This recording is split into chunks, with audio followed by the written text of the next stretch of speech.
मशरिक़ वुस्ता पर लगातार हमारी नजर है और जो खबर मशरिक़ वुस्ता से आ रही है ये इजराइल को परेशान करने वाली है, नेतन्याहू को परेशान करने वाली ये खबर आ रही है। आपको बता दें कि हूसियों ने एक बार फिर से इजराइल पर हमला किया है और इस बार हूसियों का निशाना था सेंट्रल इजराइल। जी हां, सेंट्रल इजराइल पर यह बड़ा अटैक इस बार हूसियों ने किया है और आपको बताते चलें कि इस हमले में इजराइल का काफी जानी नुकसान हुआ है। इजराइल के कई फौजी जो इस हमले में मारे गए हैं। आपको बताते चलें कि 7 अक्टूबर जब हमास ने इजराइल पर बड़ा हमला किया था, उसके बाद से ही लगातार इजराइल गजा पर अटैक कर रहा है।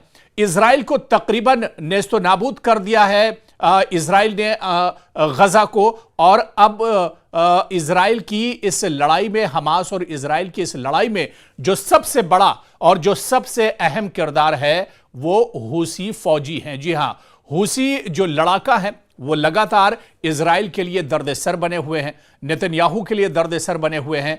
और आपको बताते चलें कि इजराइल पर हूसी फौजियों ने, हूसी लड़ाकों ने एक बार फिर अटैक किया है और इस बार इजरायली फौजी निशाना बने हैं हूसियों का। आपको बताते चलें कि हफ्ते में या यूं कहा जाए कि हर 2-4 दिन पर हूसी इजराइल को टारगेट करते हैं, इजरायली फौजियों को टारगेट करते हैं। इजराइल की जो इमारतें हैं, इजराइल के जो फौजी अड्डे हैं, इजराइल के जो ठिकाने हैं, उन्हें हूसी लगातार निशाना बना रहे हैं। और एक बार फिर से हूसियों ने सेंट्रल इजराइल को निशाना बनाया है। आपको बताते चलें कि तकरीबन 50 मिसाइल हूसी फौजियों की तरफ से दागी गई है, हूसी लड़ाकों की तरफ से कई ड्रोन अटैक किए गए हैं। और आपको बताते चलें कि जैसे ही हूसियों की तरफ से मिसाइल अटैक हुआ इजराइल पर, सेंट्रल इजराइल में सायरन बजने लगे और सायरन बजते ही जो यहूदी हैं,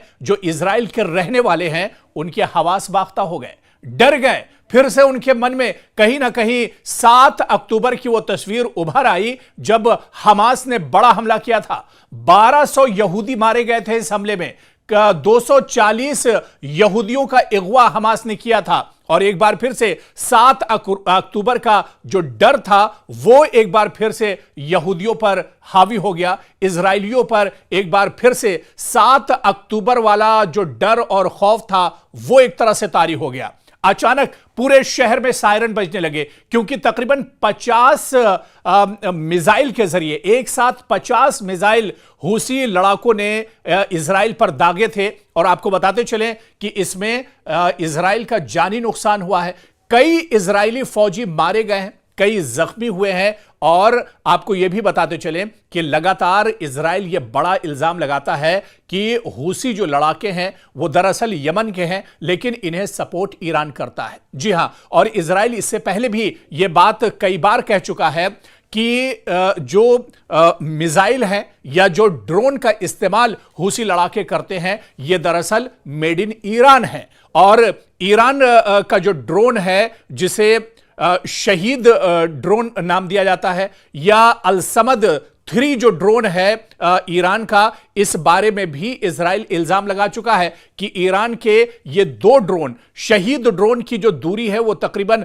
2000 किलोमीटर तय कर सकता है। अलसमद जो ड्रोन ईरान का है ये 1600 किलोमीटर की दूरी तय कर सकता है। और इजराइल बार बार इस बात को कहता है कि जो ड्रोन का इस्तेमाल हूसी लड़ाके कर रहे हैं दरअसल ये मेड इन ईरान है। और जो मिसाइल, आपको बताते चलें कि लेटेस्ट मिसाइल पिछले दिनों जिस तरह से तल अबीब में बिन गोरियन एयरबेस, जो इजराइल का बहुत इंपॉर्टेंट एयरबेस है, इस पर बैलिस्टिक मिसाइल से हूसी लड़ाकों ने अटैक किया था। बैलिस्टिक मिसाइल का इस्तेमाल हूसी लड़ाके कर रहे हैं। आपको बताते चले कि 7 अक्टूबर को जब हमास और इजराइल के दरमियान जंग शुरू हुई थी और उसके बाद यह तनाव और ज्यादा बढ़ा था और इस लड़ाई में बीच में फिलिस्तीनियों के हक में एक तरह से मैदान में निकलकर हूसी लड़ाके आए थे और हूसी लड़ाकों ने यह ऐलान किया था और इजराइल को एक तरह से यह बड़ा चैलेंज दिया था। और यह हूसी लड़ाकों ने कहा था कि रेड सी, जिसे बहरे अहमर भी कहा जाता है, कि अगर इजराइल अपनी नापाक हरकतों को नहीं छोड़ता है, इजराइल अगर गजा पर जंगबंदी नहीं करता है तो रेड सी के अंदर उसके जितने भी जहाज हैं, उसके जितने भी कंटेनर्स हैं, उन्हें एक तरह से हूसी निशाना बनाएगा। और आपको बताते चलें, कहीं ना कहीं इजराइल पर एक बहुत बड़ा दबाव है, इजराइल के लिए बहुत बड़ा दर्द-ए-सर है ये हूसी लड़ाके जो लगातार इजराइल पर हमले करते रहते हैं, इजराइल के फौजियों को निशाना बनाते रहते हैं।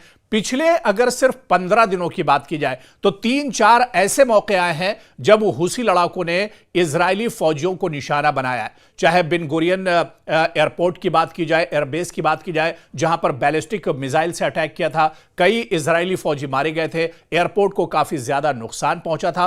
और इससे पहले भी बिन गुरियन एयरपोर्ट जो इजराइल का बहुत इंपॉर्टेंट एयरपोर्ट है, एयरबेस है, इस पर इससे पहले भी हूसी लड़ाके टारगेट करते रहे, निशाना बनाते रहे।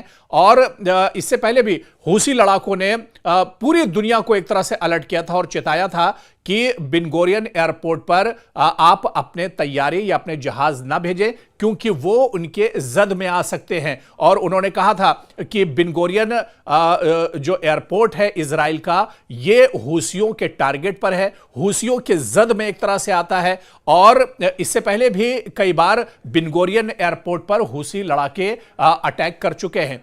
तो इस वजह से उन्होंने कहा था कि दुनिया के दूसरे ममालिक अपने जहाज को इस रेंज में न भेजें। अगर एयर स्पेस में किसी दुनिया का कोई दूसरा जहाज आता है तो उस पर भी निशाना हो सकता है, वो भी टारगेट बन सकते हैं। इसी वजह से पूरी दुनिया को एक तरह से हूसी लड़ाके इससे पहले अलर्ट कर चुके हैं। लेकिन आप देखिए कि सेंट्रल इजराइल पर हमला करना इतना आसान नहीं है। एक तो जो डिफेंस सिस्टम है इजराइल का बहुत अहम माना जाता है, बहुत मजबूत माना जाता है। हालांकि 7 अक्टूबर को इजराइल के इस डिफेंस सिस्टम की भी पोल खुल गई थी जब हमास ने अचानक हमला किया था, अचानक ड्रोन और मिसाइल से हमले किए थे, रॉकेट जो है वो हमास की तरफ से दागे गए थे। और उस वक्त जो डिफेंस सिस्टम था इजराइल का, उसकी एक तरह से पोल खुल गई थी। तो एक बार फिर से जब, हालांकि इजराइल ये बात इस बार भी कह रहा है कि सेंट्रल इजराइल पर जो मिसाइल हमले किए गए हैं, जो ड्रोन हमले किए गए हैं, इन ज्यादातर मिसाइल्स को उसके डिफेंस सिस्टम ने एक तरह से रोक लिया है। लेकिन हूसियों का यह कहना है, और जो खबर आई है बाकायदा इजराइल ने भी इसकी तस्दीक की है कि इस मिसाइल अटैक में और ड्रोन हमले में इजराइल के कई फौजी मारे गए हैं, कई जख्मी हुए हैं। और आपको बताते चलें कि इस बात की तस्दीक खुद इजराइल ने भी की है, इजराइल के मीडिया ने इस बात की तस्दीक की है। यानी जो दावे इजराइल करता है अपने डिफेंस सिस्टम को लेकर, उन दावों में कहीं ना कहीं एक तरह से सच्चाई नहीं है। और कुल मिलाकर अब इजराइल जो है परेशानियों का शिकार है। और इजराइल बार बार दावे करता है कि हूसियों को तबाह कर देंगे, बर्बाद कर देंगे, नेस्तो नाबूद कर देंगे। लेकिन हूसी लड़ाके कहीं ना कहीं अपने मिशन में कामयाब हैं। और यही वजह है कि हूसी लगातार इजराइल को टारगेट कर रहे हैं। हर 2-4 दिन के बाद कहीं ना कहीं इजराइल, जिस तरह से हमने बताया कि इजराइल के चाहे फौजी हों, इजराइल के चाहे वो सैन्य फौजी अड्डे हों या इजराइल से जुड़े हुए दूसरे जो मकामात हैं, वहां पर हूसी अटैक करते हैं और उन्हें निशाना बनाते हैं। एक वक्त तो ऐसा था कि बहरे अहमर में हूसियों की एक तरह से हूसियों का डर इतना ज्यादा बढ़ गया था कि इजराइल ने एक तरह से जो अपने पानी के जहाज हैं उन्हें रोक लगा दी थी, उनको जाने से मना कर दिया था। तो कहीं ना कहीं दबाव एक तरह से इजराइल पर बढ़ता जा रहा है। और ये हमले जो बार बार हो रहे हैं, इन हमलों को इजराइल नहीं रोक पा रहा है। ये बिल्कुल सच्चाई है कि बेबस नजर आ रहा है इजराइल। हूसियों को रोकने में अभी तक इजराइल कामयाब नहीं हुआ है। हालांकि यमन पर, जहां पर इजराइल को यह शक होता है कि हूसी लड़ाके यमन में हो सकते हैं, यमन के आसपास का जो इलाका है यहां पर हो सकते हैं, या ईरान के कुछ इलाके हैं वहां पर बॉर्डर के इलाकों में हूसी छुपे हुए हो सकते हैं, तो उन पर एयर स्ट्राइक भी करता है, बार बार अटैक भी इजराइल की तरफ से किया जाता है, लेकिन उसे कामयाबी नहीं मिल पाती है। और बड़ी वजह जो इजराइल की परेशानी की है और नेतन्याहू की परेशानी की है, वो यही वजह है कि हूसियों और हूसी जो लड़ाका हैं उनका तोड़ इजराइल नहीं ढूंढ पा रहा है। इजराइल परेशान है क्योंकि एक तरफ अल-कसाम ब्रिगेड, सराया जो ब्रिगेड है हमास का, जो एक तरह से फौजी विंग है हमास का, और इसके अलावा दूसरी तरफ आप देखिए तो हूसी लड़ाके हैं, तीसरी तरफ ईरान है। तो कहीं ना कहीं चारों तरफ से एक तरह से अब जो इजराइल है वो घिरता जा रहा है। और इससे पहले की भी जो स्टोरी हमने कवर की थी उसमें भी हमने आपको बताया था कि इजराइल दरअसल चारों तरफ से घिर चुका है। और इजराइल की परेशानी का सबसे बड़ा सबब यही है कि इजराइल अब रास्ता ढूंढ रहा है इस जंग से निकलने का, कि गजा में जो जंग इजराइल ने शुरू की थी आखिर वो अब कहां से निकले। क्योंकि गजा की जो लड़ाई थी वो सिर्फ गजा तक महदूद नहीं रही, बल्कि गजा की लड़ाई पूरे मशरिक़ वुस्ता में फैल चुकी है। गजा, उसके बाद यमन, उसके बाद आप आइए ईरान, और ये जो पूरा खित्ता है मशरिक़ वुस्ता का एक तरह से जंग में पूरे तौर से उलझ चुका है। और खास बात यह है, जिस तरह से 2 दिन पहले ही ईरान ने बड़ी धमकी अमेरिका को दी है और उसने कहा है कि वो अमेरिका की किसी भी तजवीज को मानने के लिए तैयार नहीं है। ऐसे में इजराइल की पेशानी पर शिकन और ज्यादा पड़ गई है, क्योंकि अमेरिका को दबाने का काम इजराइल, माफ कीजिएगा, ईरान को दबाने का काम इजराइल अमेरिका के जरिए से करना चाह रहा था, लेकिन दूसरी तरफ ईरान झुकने को तैयार नहीं है। ऐसे में कहीं ना कहीं परेशानी इजराइल की और ज्यादा बढ़ गई है। और इसके अलावा जो हूसी लड़ाके हैं ये दर्द-ए-सर बने हुए हैं इजराइल के लिए और बिन्यामिन नेतन्याहू के लिए। ऐसे में आने वाले दिनों में क्या रुख होगा इस लड़ाई का,